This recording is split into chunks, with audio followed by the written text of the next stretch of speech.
pernahkah kalian merasa bahwa kulit kalian bukan lagi milik kalian? Bahwa di bawah pori-pori itu ada sesuatu yang merayap, menuliskan takdir yang tidak pernah kalian minta. Nilam tidak pernah menyangka tanda kemerahan di punggungnya bukan sekadar iritasi. Itu adalah sebuah raja, sebuah segel. Dan ketika segel itu mulai berdenyut mengikuti detak jantungnya, saat itulah Nilam tahu dia bukan lagi manusia biasa. Dia adalah wadah.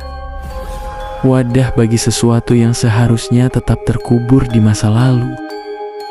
Malam ini kita akan masuk ke dalam labirin teror yang dialami Nilam dan Cakra.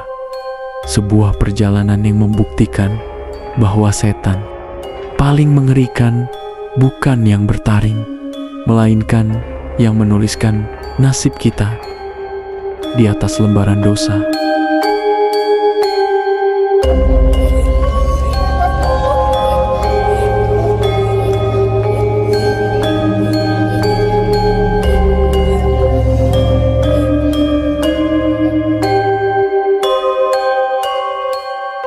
Nilam dan Cakra adalah dua jiwa yang mencoba bertahan di kerasnya hidup.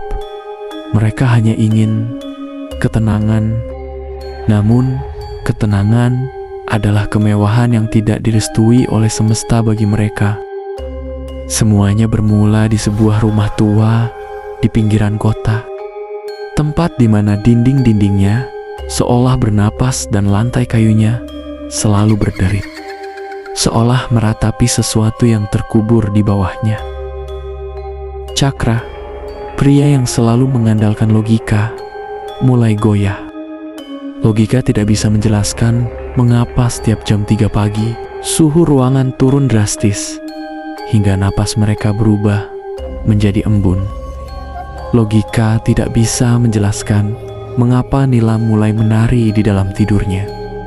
Gerakan yang luwes namun mematikan.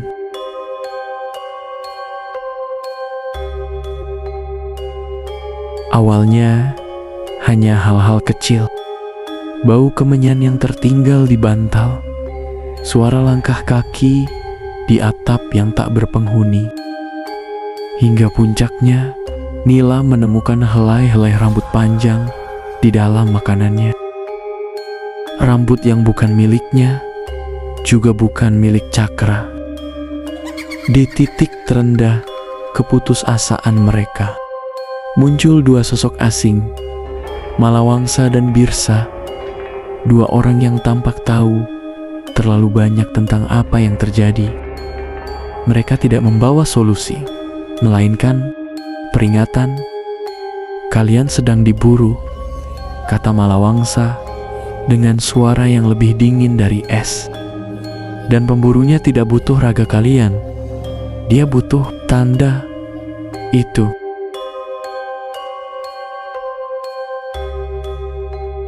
Teror itu tidak lagi bersembunyi di balik bayangan. Ia mulai menampakkan diri secara gila. Cakra mulai melihat sosok-sosok tanpa wajah yang berdiri di sudut ruangan, hanya mengamati dengan kebencian yang nyata. Nilam, dia mulai kehilangan kendali atas tubuhnya. Di tengah kekacauan ini, mereka dipertemukan dengan Tribuana, seorang pelatih tari tradisional Jawa yang karismatik namun menyimpan aura gelap. Di sanggar tarinya yang remang, Tribuana tidak mengajarkan seni, dia mengajarkan cara bertahan hidup. Dia tahu rahasia di balik gerakan tari Nilam yang tak sadar itu. Itu bukan tari penyambutan. Itu adalah tari persembahan. Perjuangan mereka kini bukan lagi soal mengusir setan. Ini adalah perjuangan antara hidup dan mati. Setiap langkah yang mereka ambil, setiap rajah yang mulai bersinar di kulit mereka, membawa mereka lebih dekat ke mulut lubang neraka yang sudah lama terbuka.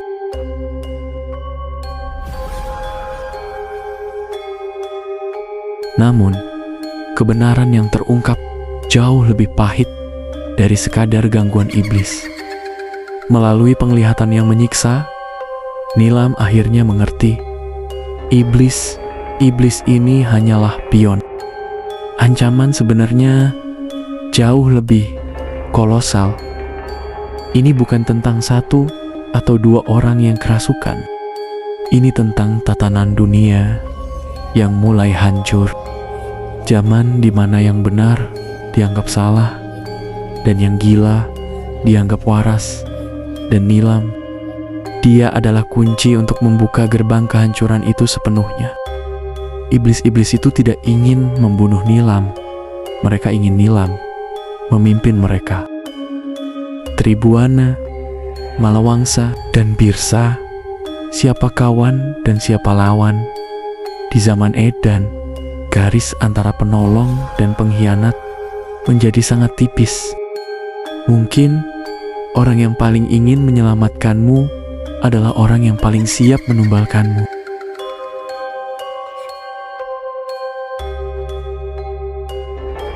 Kini, Nilam berdiri di depan cermin. Rajah di tubuhnya sudah lengkap. Kegelapan di luar jendela seolah tunduk padanya. Cakra hanya bisa menatap dengan ngeri, menyadari bahwa perempuan yang dia cintai mungkin sudah tidak ada lagi di dalam raga itu. Zaman Edan telah dimulai. Dan pertanyaannya bukan lagi bagaimana cara menghentikannya, tapi siapkah kalian menjadi bagian dari kegilaan ini?